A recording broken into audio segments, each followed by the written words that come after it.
Okay, so I intend this video to be partially a generic video just about the subject and how I feel about it to anyone who's interested, and secondly, to act as a direct message to the people I'm talking about. Whether they choose to listen or not is up to them. But anyway, I was browsing comments on videos, and on my last video, or rather the video as I entitled Extinction Rebellion are not legitimate environmental activists. I stand by that. Um, I had a I had a comment that reads as follows, and it is from someone calling himself Routine for Kids, and that video is playing now, so I'll just pause it so I can say this. Yeah, so they have said this is an exact verbatim what they say. You have not made any references to actual science and the reasons why Extinction Rebellion are out on the streets. All you offer here is your opinion, which is fine, but please go and read something that will offer your insight into the reasons they are out there. The Uninhabitable Planet, The Future We Choose, or On Fire are all great books to start off with. Okay, now that's a pretty typical Extinction Rebellion response, which is frankly a non response. It's very evasive. Um, it's patronizing, but I can look over that. I expect that from Extinction Rebellion, but that's just typical.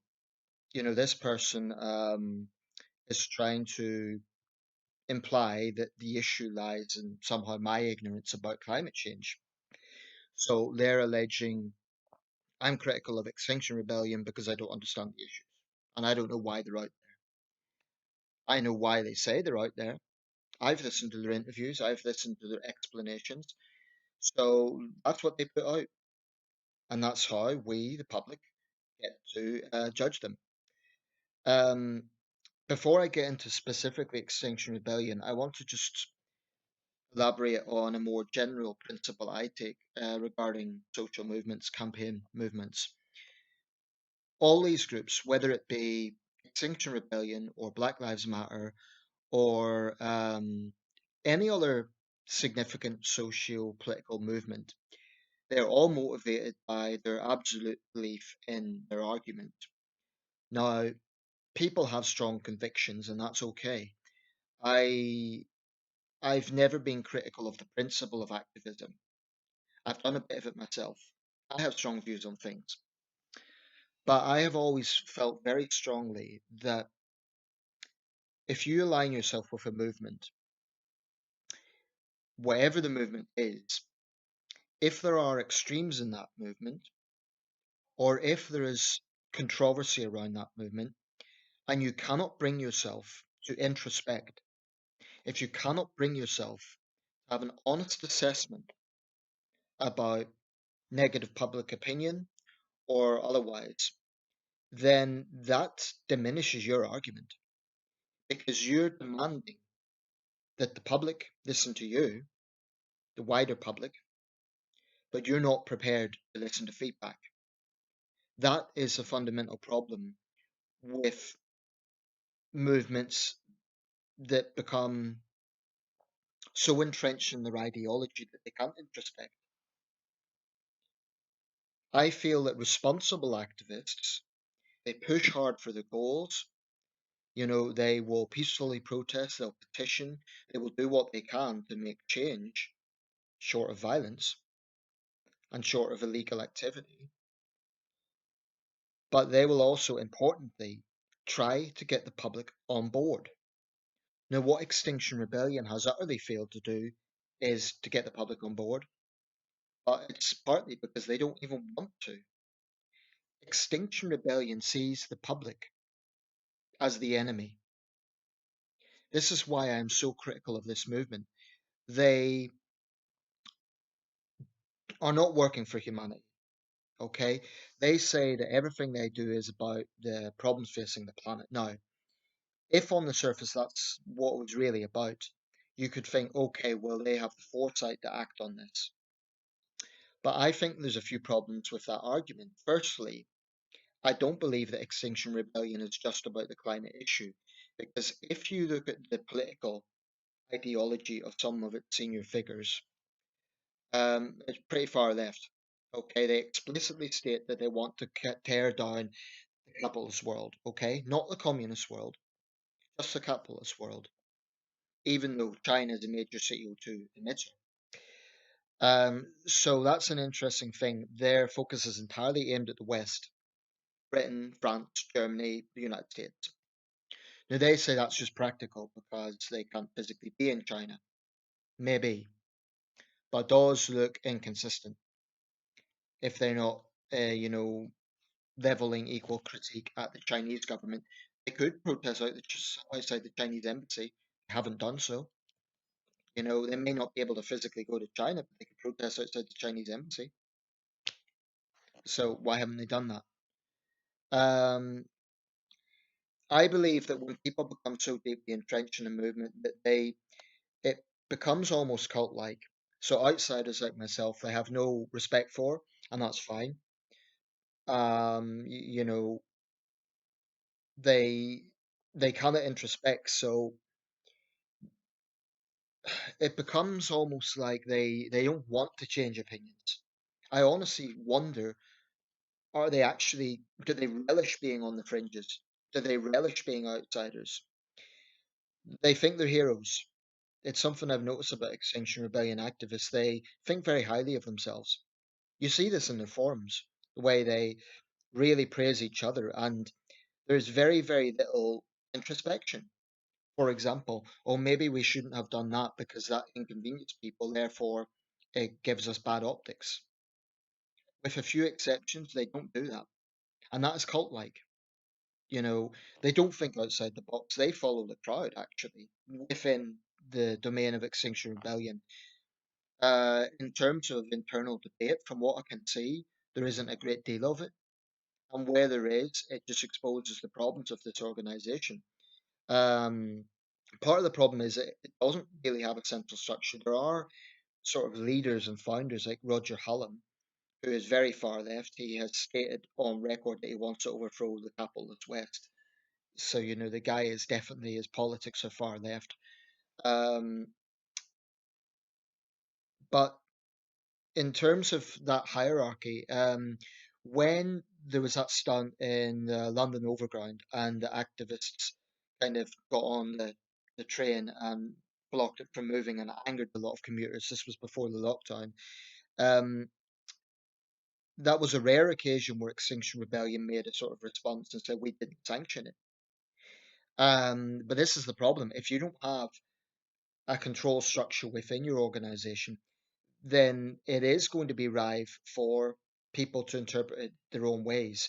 So, Roger Hallam and other leaders have openly advocated anarchy. There's no getting around that. That's what they have done. They have advocated disorder because they believe that is the way to wake us all up to the climate issue. So, that gives a green light to activists to basically do as they please because they can then say, oh, well, this is the direction the movement wants. This is, if a senior figure like Roger Hallam advocates it, then Roger Hallam can't then turn around and say, oh, well, please restrain yourselves. He has no authority, nor do the other leaders. And that's a problem because it's like a Frankenstein's monster, because you have activists that then interpret it whatever way they want. I mean, what if you get someone who does decide to take on more extreme measures and they hide behind the Extinction Rebellion banner? Say, for example, they decide to resort to bombing campaigns against companies that they deem to be hurting the environment. This isn't inconceivable. Um, Extinction Rebellion would, I assume, some people within the organization would condemn it, but then they have no authority. This is why it's such a big problem. I also resent the way Extinction Rebellion think that they're the only green activists. Now, I'm not going to sit here and pretend I'm some really dedicated green activist. I'm not. Okay. Is there more that I could do as an individual? Probably a lot more. I have a particular concern about the amount of plastic that's being wasted. I've seen it. Um, when I bought photo CDs from Boots, that there's like the plastic cellophane thing on that. I think plastic is one thing that really there needs to be more focus on. I think there's a lot more we can do as a country and as individuals. Um, and as an individual, I have the humility to recognize that I can do more. I can be better. I try to reuse bags. I try to recycle. But there's a lot more I can do. Um, so I try to be honest about that. But when I look at Extinction Rebellion activists, I don't see any introspection. All I see is an arrogant self righteousness. And when you're in a cult, and I do think that Extinction Rebellion is a borderline cult, but if you look at those, I don't know what to call themselves, but the women that paint themselves in red and they have strange operatic masks, I don't know what that's all about. Um, it's slightly creepy. And I think that Extinction Rebellion are well aware of the optics, but they just don't care. Now, when an organization doesn't care, the thing is, I think it's an ideology thing because I think that if Extinction Rebellion had a lot more support, if they were mainstream and they actually were making significant changes, they haven't, despite what they claim. They haven't, awoken people to the problems. All they've done is angered a lot of people. But I don't think they actually want to do that. I don't think they want to be mainstream. I think they get a kick out of being outsiders because a lot of them are middle class, so they can afford the fines. They can afford to spend a night in a prison cell or get a warning from the police and then released a few hours later, whatever. I don't know exactly how it's processed, but clearly what's happening now, the arrests being made, aren't a deterrent. I do think that there needs to be more hardline measures. Now, I wouldn't go so far as to call them a terrorist organization because they're not that, but I do think they should be prescribed. I think that they should be very closely scrutinized. Their claims to be peaceful are false because disruption and vandalism are not peaceful acts. They're just not. They point to historic movements like the suffragettes and the civil rights movement as historic precedents. So they say, oh, but the suffragettes and the civil rights march has done this and that. Well, that's dishonest. It's a distortion of history because those movements had internal schisms, right? There were more extreme suffragettes who bombed MPs' homes. Now, I'm not convinced it was those measures that got the People's Representation Act of 1918 and the Further Act of 1928. Um, I'm not convinced that is the strategy that worked. In fact, it hardened a lot of men and a number of women against the suffragettes. In the civil rights movement, it was the brutality at Selma that actually galvanized the wider public, the brutality of the state police. Up until that point, the civil rights movement was support was largely restricted to the Deep South. So when Extinction Rebellion tried to use these historic examples, they need to acknowledge that there were different schools of thought within those movements. And that's the same today. You get green activists who are responsible, who don't polarize the public, who are passionate about the issues, just as passionate as Extinction Rebellion, but they do not engage in these tactics. And when they say they want to hurt the public, I read that as literal. When they block a road and someone cannot get to see their sick relative, they've blocked the road leading to the hospital. This isn't inconceivable, it has happened. That is cruel, actually. It's malicious, it's cruel. And it's no good they just say they regret that that happened because they caused it, they done it deliberately. They want to hurt the public. I don't support or advocate vigilantism, but if there is a backlash against Extinction Rebellion, and let's say it's a violent backlash, now I hope that doesn't happen, but the more these people push the wider public, the more they try to provoke people by targeting ordinary people, by stupid tactics like targeting clean energy transport. Makes no sense, right? But they don't care. They just want attention by their own admission. The more they do that, the more they're going to anger people, and the more chances there will be of a backlash. So people will think, okay, you're going to hurt our everyday lives. Particularly when you think about it coming out of lockdown, people are fed up with the lockdown. We're finally easing up. Last thing people want is to be impacted by anarchists. Um, so I think it's a waste of time trying to debate with Extinction Rebellion activists because they have this self righteous idea that the rest of us are ignorant peasants. Okay, they will say you're a climate denier because that's a go to. They are too proud, too arrogant, and too lacking introspection to think, well, actually, maybe other people do care about the issues. Maybe other people do want to try and do more, but they are too arrogant to accept that their tactics are not bringing awareness of climate change. All it's doing is putting focus on them. That isn't selfless, it's selfish. For example, digging up a lawn at Cambridge University. It's pure vandalism. Now, how does that help the green movement? It just doesn't. And only a delusional mind would claim that it does. So, what's the way forward? I don't know. I am a little concerned about this because when you get people that get so entrenched that they are right and everyone else is wrong, and they're not willing to introspect, that is grounds for potentially more extreme behavior. Now, I've personally known of people I know that are in Extinction Rebellion, and other than that, I've found them to be decent, likable people. I mean, that would be their go-to. Oh, some pensioner who's tying themselves up to a railing is not exactly a threat to the wider public. Taken as individuals, they're not. But when they do it in big numbers, when they physically stop people getting to work, when they physically stop people visiting relatives, um, it is getting into another realm. It really is. Just remember, Roger Hallam has advocated mass destruction. This is their stated aim. So, at best, I think they're deeply misguided that these tactics will work. And at worst, I think they're actually pretty extreme. I do think that there are far left elements within Extinction Rebellion that go beyond the green issue. I think some people have said that they're green on the outside, they're red on the inside. I think there might be some truth in that. Um, because there is a quasi communist thinking behind some of them. When I'm talking about, for example, tearing down the whole capitalist system, that by the way gives them the right to protest. You'll never find that in a communist state.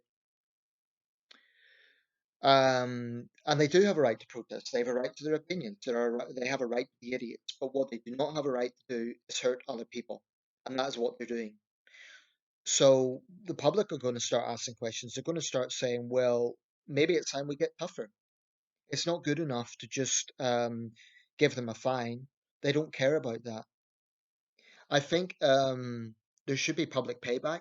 For example, if they inconvenience someone to the point where, for example, that person misses a flight, and that might be an important flight, things are easing up now. Obviously, there's still restrictions with COVID, but they should be obliged to pay financial compensation if they are in a position to do so. And if they can't, then they shouldn't be allowed to have a tertiary source. So I suspect it's probably powerful backers that pay out their fines and stuff. They should be frankly made to feel the pressure. If they're going to put stress on everyone else's lives, they need to feel some of the heat on themselves.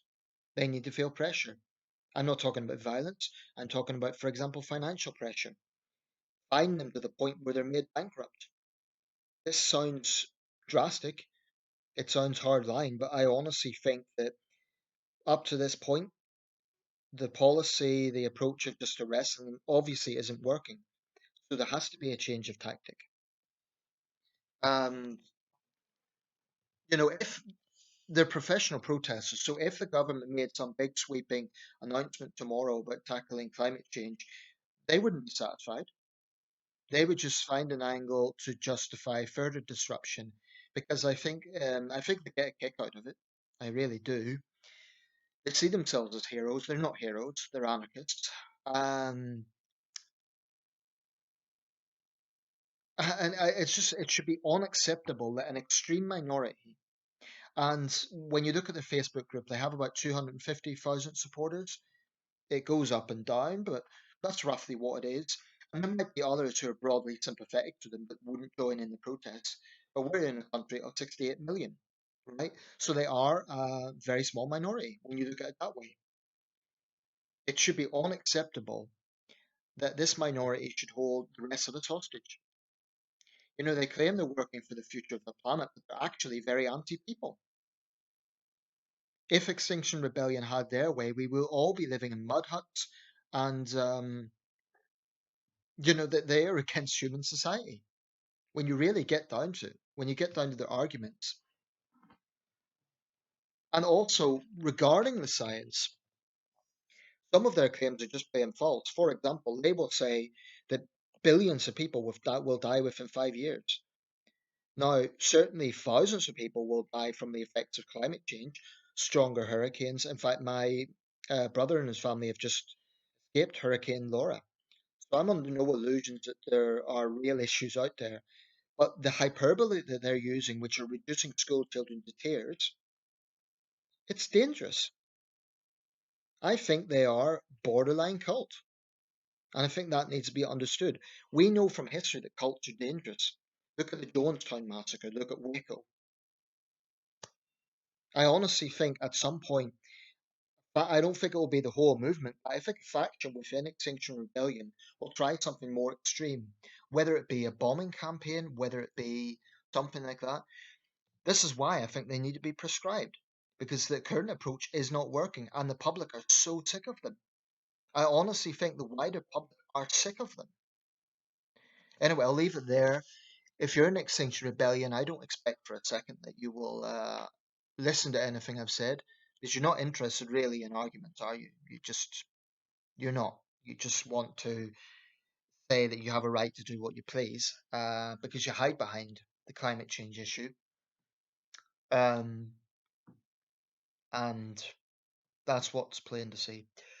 Okay, I'll round this up. But I'm tired of them myself. Put it this way, my father's been unwell recently. Now, this doesn't really apply to my case because I don't live where he lives, but if I did and I had to go to visit the hospital where he was at, he's out now, thankfully. But if I had to go to visit the hospital where he was at and it was blocked, the road was blocked by Extinction Rebellion protesters, let's just say I would not be polite. I would not be polite. I think in those cases they should be forced to answer directly to the people that they affect.